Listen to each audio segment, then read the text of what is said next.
वालेकुम, good evening, नमस्कार। आज का हमारा जो कॉन्सेप्ट है मीडिया के साथ में बात करने का, हाल ही में 2024 लोकसभा इलेक्शन पूरे देश भर में चल रहे हैं।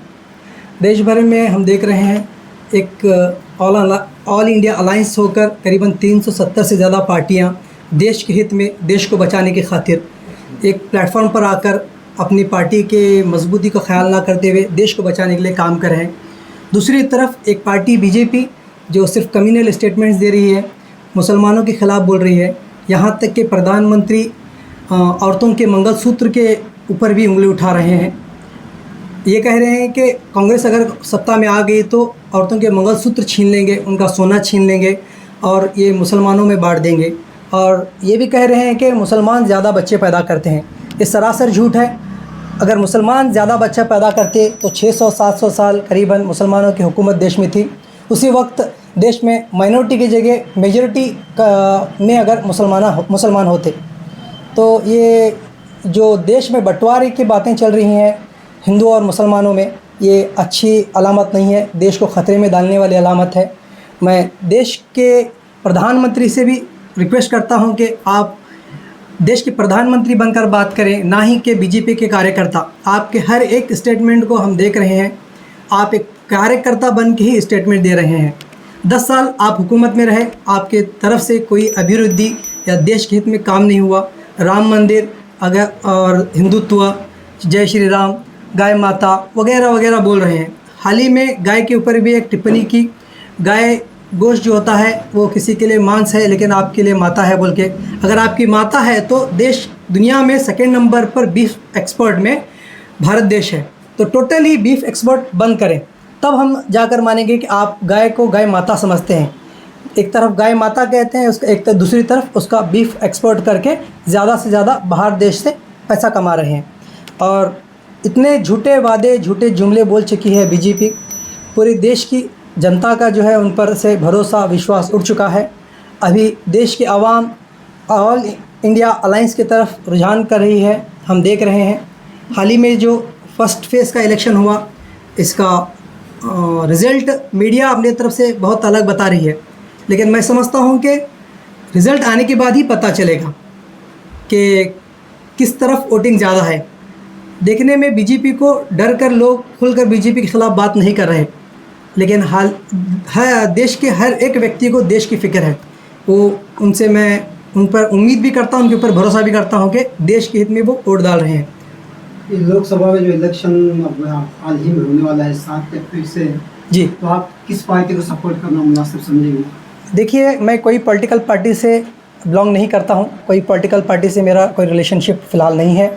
तो उसके लिए देश को बचाने के लिए जो ऑल इंडिया अलायंस चल रही है, जो भी बेहतर कैंडिडेट ऑल इंडिया अलायंस में है उसको भरपूर वोट डालें, पूरी तरह से सपोर्ट करें, उसको जिता कर लाएँ देश को बचाने की खातिर। आपके हिसाब से कैसा लीडर कैसा होना चाहिए आपके हिसाब से? जो डेवलपमेंट का ख्याल करे, ना ही कि जातवाद की बात करे। मतलब किस तरीके का? बस ये जात पात पे ये क्या या फिर डेवलपमेंट में? देखिए, एक लीडर को चुन के लाते हैं हम डेवलपमेंट के लिए। डेवलपमेंट अगर हो गया तो हर चीज़ मिल जाती है। सड़कें टूटी फूटी हैं, गली मोहल्ले में हमें अच्छे मकान नहीं हैं, अच्छी पानी की सहूलत नहीं है, इलेक्ट्रिसिटी के फ़ायदे सही से नहीं दिया जा रहा। एक कर्नाटक गवर्नमेंट जो है इलेक्ट्रिसिटी फ्री करी है, और उसके बाद में पंजाब और दिल्ली में आम आदमी पार्टी, ये इससे जो है औरतों का बहुत भला हुआ है।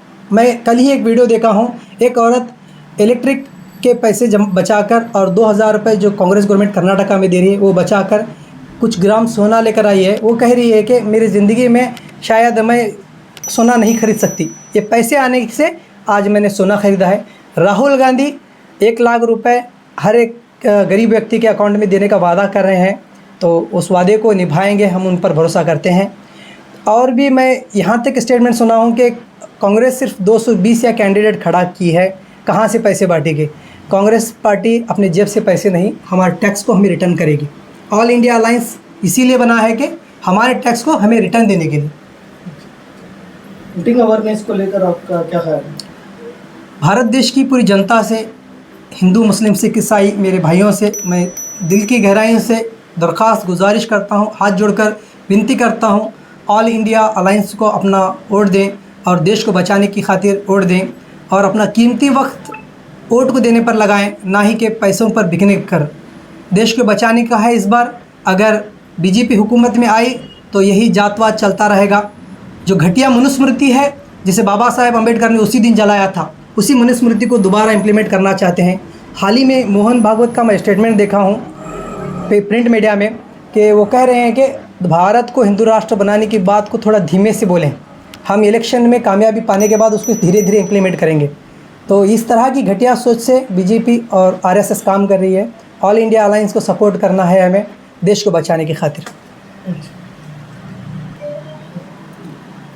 जो कर्नाटका में 7 तारीख को इलेक्शन है, इस इलेक्शन को हम सिर्फ इलेक्शन की तरह ना देखते हुए हमारे कीमती वोट को हम जाकर डालना है। हम इस इलेक्शन को इस बार ईद की तरह मनाना चाहिए। और जो हमारे दोस्त अहबाब भाई बुज़ुर्ग बाहर घूमने के लिए गए हैं या तो इलेक्शन से बेजार आए हैं, इन्हें कोई भी लीडर हमारे लिए काम नहीं करता, ऐसे अल्फाजात बहुत ज़्यादा हो चुके हैं अभी। आप इस बार अपना कीमती वोट को ज़ाया ना करते हुए अवेयरनेस अपने अंदर जगा कर इस बार भरपूर वोट करें, वोट करके अपना हकूक़ अदा करें। और मेरा नाम इरशाद रित्ती है, मैं एक समाज सेवक हूँ, लोगों की भलाई के लिए काम करता हूँ। आप सबसे गुजारिश है कि मेरे लिए दुआ करें, इसी तरह से मैं आप सबकी सेवा करता रहूँ।